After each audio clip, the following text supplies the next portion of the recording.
De Jairo, bom dia, seja mais uma vez bem-vindo ao Jornal da Mix. Primeiramente, vamos entender, o que motivou a Anvisa a criar essas novas regras sobre os medicamentos injetáveis manipulados voltados ao emagrecimento. Isso não tem nada a ver, e é bom deixar claro, com as canetas que são vendidas nas farmácias regulares, né? Isso, bom dia, Thaís, e bom dia, Marcos. É uma satisfação estar aqui com vocês, falando sobre esse tema tão importante e tão relevante.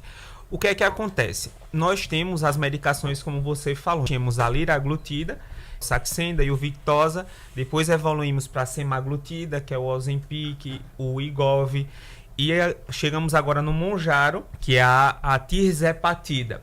Então, essas medicações, elas têm substâncias bases, que são as substâncias que agem atuando no emagrecimento. E essas substâncias, elas são extremamente complexas, de estudos de anos em laboratórios de renome. E o que foi que a Anvisa fez?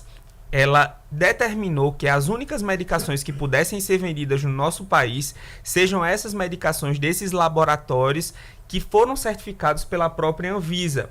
O que era que estava acontecendo aqui no nosso país? Farmácias de manipulação que pegavam essas medicações extremamente complexas, que precisam de condições para armazenamento e manipulação, como temperatura, pressão, armazenamento, a própria questão sanitária, e não cumpriam essas regras e levavam ao consumidor final, ao paciente, produtos de baixa qualidade que colocam em risco a vida dos nossos pacientes com relação ao uso dessas medicações. A gente tem umas diferenças nesse despacho que saiu no dia 22 de agosto de 2025, que foi o despacho número 97, que ele coloca que a única medicação que poderia ser manipulada seria a tirzepatida, em alguns casos específicos e com a própria autorização da Anvisa. Mas por quê? Existem dois tipos de molécula que a gente basicamente tem, que são as moléculas biológicas e as sintéticas. O Ozempic, ele é composto de molécula biológica e o Mounjaro, ele é composto de uma molécula sintética.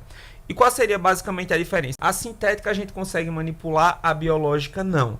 Mas a sintética, mesmo para ela ser manipulada, precisa ter condições rigorosas que atendam às necessidades da nossa agência reguladora, que é a Anvisa, para que isso não coloque em risco a vida das pessoas que estão fazendo uso dessas medicações. Quais os riscos para essas pessoas?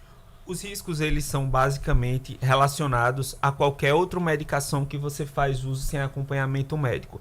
Mas nós temos um agravante. São medicações injetáveis que, por exemplo, o Mounjaro, ele é de aplicação semanal.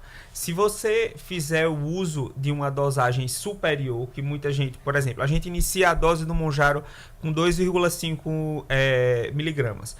A gente tem...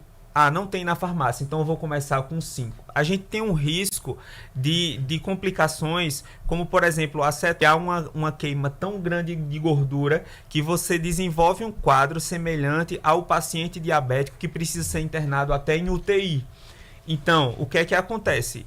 Quando a gente faz uso dessas medicações, a gente, sem um acompanhamento profissional e sem a necessidade estabelecida, a gente está se expondo a riscos extremamente desnecessários, que a gente poderia ter reduzido se a gente tivesse um acompanhamento. Vamos falar no popular, pode matar? Pode.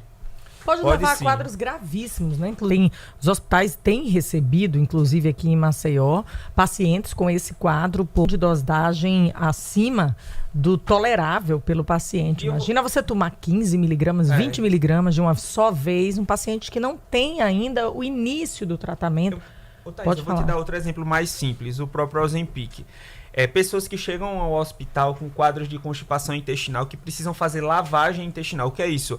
As fezes ficam tão ressecadas, o intestino ele fica tão lento que a pessoa não consegue evacuar, não consegue fazer cocô.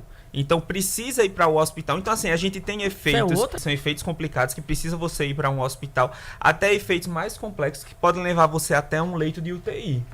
Doutor de Jairo, qual é a principal recomendação? É começar desde o início esse tratamento para a perda de peso de forma acompanhada pelo profissional, porque a depender do quadro de cada paciente, que é individualizado, o senhor vai fazer o receito ou não dessa medicação. É assim que funciona, e para ter acesso em locais devidamente distintos no tocante à venda desse produto também. Tem falado antes, Marco, da questão da automedicação, e foi justamente por isso nós temos uma nova determinação que o paciente só consegue pegar a medicação com o receituário. Assim como você faz a retirada de antibiótico, essas medicações elas agora não precisam ter as receitas retidas na farmácia. Então, qual seria o primeiro passo? Você procurar o atendimento médico, porque nem todo mundo precisa fazer o uso dessas medicações. Então, um médico capacitado, especialista, competente, ele vai avaliar se você precisa ou não tomar essas medicações. A receita está na sua mão e em farmácias, vê que haja credibilidade. E chegar no balcão e você fazer a compra da medicação, assinar, fazer tudo retendo a receita. Porque a gente tem anúncios na internet, anúncios de diversas formas, laboratórios já fechados, como você mesmo havia falado. Então, assim, a gente precisa ter segurança do que a gente está fazendo uso, do que a gente está colocando no nosso corpo. Porque o desfecho ele pode ser catastrófico. Doutor Djário, o que leva as pessoas às farmácias de manipulação em busca desse tipo de medicamento? É o preço? É a facilidade de ter um medicamento com dosagem maior, com um volume maior? O que leva essas pessoas à farmácia? Porque já que o medicamento vende com mais facilidade na farmácia regular, por que manipular? Então essa é uma dúvida frequente. Essa é uma dúvida super válida. Nós vivemos em um país que a renda da população ela é baixa. Então, é mais fácil, entre aspas, acreditar em promessas milagrosas de você conseguir comprar uma medicação que ela tem um custo elevado, mas então você acaba indo pela opinião popular, de você achar que você vai conseguir resolver aquele problema de uma maneira mais fácil. Só que é completamente diferente porque nesse momento você está colocando a sua vida em risco. Tem pessoas vendendo aí, né, nesses laboratórios ilegais, trocam as substâncias, colocam insulina no lugar da medicação. Então você acaba evoluindo com um quadro de hipoglicemia severa, que é quando a sua glicose ela baixa tanto no seu organismo que isso pode levar ao óbito, à morte. Então quando o preço está lá embaixo, já desconfie também, você, né? Nesse caso você tem que ser extremamente rigoroso. Ou você toma do jeito certo, ou você não toma. Procure outras maneiras, sempre com acompanhamento profissional e que caiba no seu bolso. Porque não adianta eu chegar aqui, você só vai poder tomar essa medicação. A gente tem um arsenal terapêutico gigantesco ao nosso favor para que a gente possa prescrever para o nosso paciente de acordo com a condição financeira que ele tem. Inclusive, a gente teve uma perda recente com relação à possibilidade de ter esses medicamentos no SUS.